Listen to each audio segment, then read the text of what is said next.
On est de retour dans vos nouvelles du Sud-Ouest et on va tout de suite rejoindre notre collaborateur sportif pour sa chronique hebdomadaire. Salut Steve. Bonjour. On revient donc on commence tout de suite en revenant sur la course là, au rythme de nos foulées qui a eu lieu à Châteauguay. La température n'était pas trop du côté des courseurs. Exactement, peut-être pas la température idéale pour une course de la sorte. Bon, il y avait le demi-marathon qui est parti tôt, on s'en parlait hors d'onde, mais on se disait... Bon, il tombait des clous à ce moment-là. Ça devait être extrêmement difficile. Beaucoup de vent, beaucoup de pluie, un maigre 5 degrés. Oui. Ça n'a pas empêché cependant les gens de se présenter en grand nombre. Plus de 1342 personnes. C'est quand même très intéressant qui participent à cette course-là. Donc, je suis convaincu qu'on a eu beaucoup de plaisir au cours de cette journée-là. Et puis, pour la fête des mères, c'est sûr que bon, les gens devaient être en famille, apprécier le moment. Oui, donc on les félicite d'ailleurs de s'être présentés malgré la mauvaise température pour aller courir un peu. Du côté du Canadien, il y a eu une signature là, pour 3 ans de Artturi Lekkonen. Oui, présentement qui va très bien du côté de l'Europe. C'est sûr que la transition pour le hockey nord-américain, bon, c'est toujours un petit peu difficile pour n'importe qui, à moins qu'on parle d'un certain Patrick Laine ou Jesse Puljujärvi, des jeunes joueurs qui vont être repêchés cette année, qui jouent déjà avec les pros. Mais Artturi Lekkonen, on ne dit pas que c'est une solution pour le Canadien de Montréal, mais ça peut être quelque chose qui va aider l'alignement, certainement. Si on réussit à bien le développer, c'est assuré qu'il pourra bien faire sa place du côté du Canadien de Montréal. Et on a annoncé aujourd'hui également qu'il y aura un match préparatoire le 4 octobre prochain au Centre Vidéotron là, contre les Bruins de Boston. Donc, ça fait à chaque année au moins un match depuis 2009. Qu'on dispute à Québec pour le Canadien. Donc, c'est bon pour les gens de Québec. En attendant le hockey, c'est comme pour les gens de Montréal et le baseball. On reçoit les Blue Jays. On se contente de 2 matchs par année. On voit comment on peut bien réagir.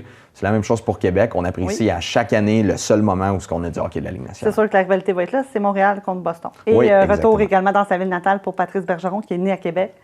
Oui, il va certainement bien faire avec ses coéquipiers. Exactement. Et puis, ça sera intéressant aussi, puisque du côté du mois de septembre, là, il y aura un match préparatoire pour la Coupe du monde de hockey aussi. Donc, ça risque d'être intéressant. Voilà. Au niveau de la deuxième ronde des séries, ça se passe comment? Lightning de Tampa Bay? Ça se passe très bien. C'est exactement du hockey très serré, mis à part la série qui oppose le Lightning aux Islanders de New York. C'est pas compliqué du côté du Lightning. On s'est dit, il fallait neutraliser John Tavares.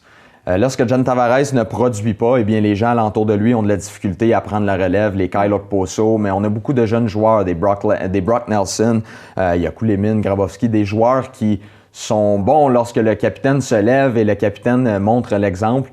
On a neutralisé Tavares et ça s'est bien passé pour le Lightning de Tampa Bay. Sans Steven Stamkos, je le rappelle, les gens ont tendance à l'oublier. Mais Jonathan Drouin fait un excellent travail. On pourra dire ce qu'on voudra sur son attitude. C'est un excellent joueur de hockey, il est en train de faire mentir Steve Yzerman. Voilà, aussi. Et du côté d'Ottawa, on a déjà trouvé un remplaçant à Dave Cameron. Oui, exactement. Déjà trouvé un remplaçant, Guy Boucher, qui va s'amener derrière le banc de l'équipe ontarienne. Ça va être intéressant, ça aussi, un style un petit peu plus hermétique défensivement. Ça va aider la défensive des Sénateurs parce qu'on sait qu'on a une défensive qui est axée sur les buts, sur l'attaque avec les Erik Karlsson et les autres jeunes qui poussent, là, Cody Ceci aussi qui est capable d'appuyer l'attaque. Ça va être intéressant de voir si on peut colmater les brèches de ce côté-là. Il y aura Mark Crawford aussi qui est un fervent partisan du jeu défensif, lui aussi. Il a déjà évolué dans la Ligue nationale en tant qu'entraîneur, donc ça risque d'être intéressant. Un bon duo d'entraîneurs, là, Crawford qui va être entraîneur associé. J'ai bien hâte de voir ce qui va se passer de ce côté-là. J'ai l'impression que ça risque d'être des assez bons rivaux pour Montréal, avec Boucher derrière le banc. Là, exactement. Et puis, juste pour revenir aux séries rapidement, là, 2 séries qui sont à la limite. Là, Nashville et San Jose et Saint-Louis-Dallas sont à 3-3 présentement.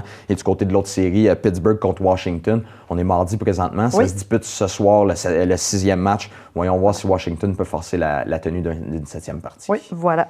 Et au niveau du championnat du monde de hockey également, il y a quelques joueurs qui s'illustrent, dont mon préféré, Brendan Gallagher. Oui, exactement. Il a marqué déjà quelques buts depuis le début du tournoi. Le Canada qui fait la pluie et le beau temps. C'est une domination complète. Plusieurs personnes disaient oui, mais les États-Unis, lorsqu'ils ont perdu 5-1 contre le Canada, n'ont pas le même alignement. Mais ça, c'est leur problème. Si tu veux pas bien représenter ton pays, peu importe la compétition, que ce soit les Jeux olympiques, le championnat mondial ou la Coupe du monde qui s'en vient, que la Ligue nationale organise, il faut que tu mettes la meilleure équipe sur le jeu. C'est représenter son pays, c'est une source de fierté. Plusieurs joueurs vont y aller. Donc, c'est sûr et certain que le Canada va avoir une bonne équipe. On regorge tellement de joueurs talentueux.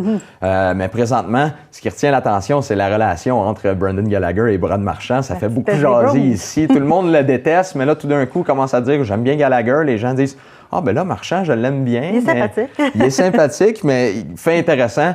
Brad Marchand qui avait mentionné en entrevue, il a dit, j'ai dit à Brendan Gallagher, c'est dommage parce que j'aimais tellement te détester sur la patinoire. Il dit, mais là, je me rends compte qu'on s'entend très bien. Ils s'entraînent quelques fois ensemble l'été. Oui, l'été également, Ça risque d'être assez intéressant. Et Mike Condon, du côté des États-Unis, qui va quand même très bien avec l'équipe américaine. Là, ils ont gagné là, contre le Bélarus notamment. Ils ont disputé un match hier contre la Finlande, un match serré. Donc ça va bien pour les États-Unis malgré le fait qu'on n'a pas la meilleure équipe là, sur papier. Peut-être que ça s'enligne pour une finale Canada-États-Unis. On ne le sait pas. Peut-être, on ne saura jamais. La Finlande n'est pas à négliger cependant. Voilà.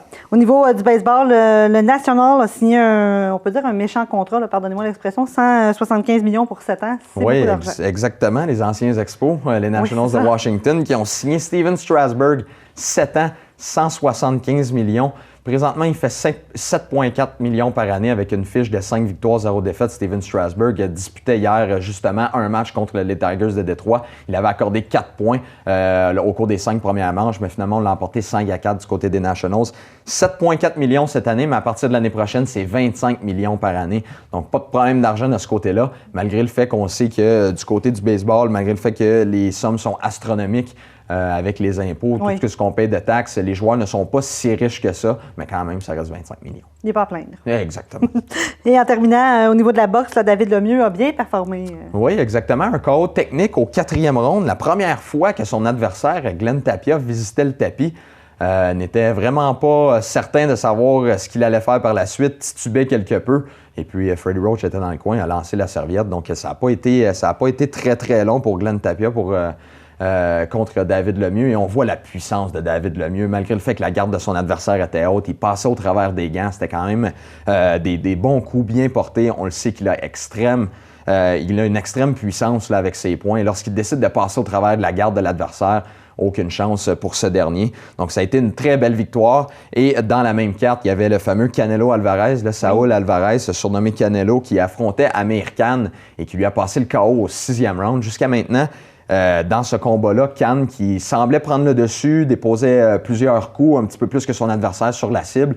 Mais Canelo cette année, et puis une bonne droite, là, vraiment très, très bonne droite. Ça rappelle un peu le KO qu'avait donné Stevenson à Chad Dawson, là, lorsque Dawson avait complètement plié en deux et avait tombé par l'arrière. C'était un peu le même style de KO. Et après le combat, eh bien, Alvarez, tout de suite, qui s'est empressé de challenger, si tu me permets l'expression, Gennady Golovkin, qui avait disputé un combat justement contre David Lemieux. Eh bien, Alvarez qui va le lancer au défi. Golovkin qui est présentement le champion WBA, IBF et IBO. Donc, ça risque d'être assez intéressant, un choc de titan. Oui. J'aimerais bien voir la suite des choses. On va surveiller ça. Merci beaucoup, Steve. On te retrouve la semaine prochaine. Merci à toi.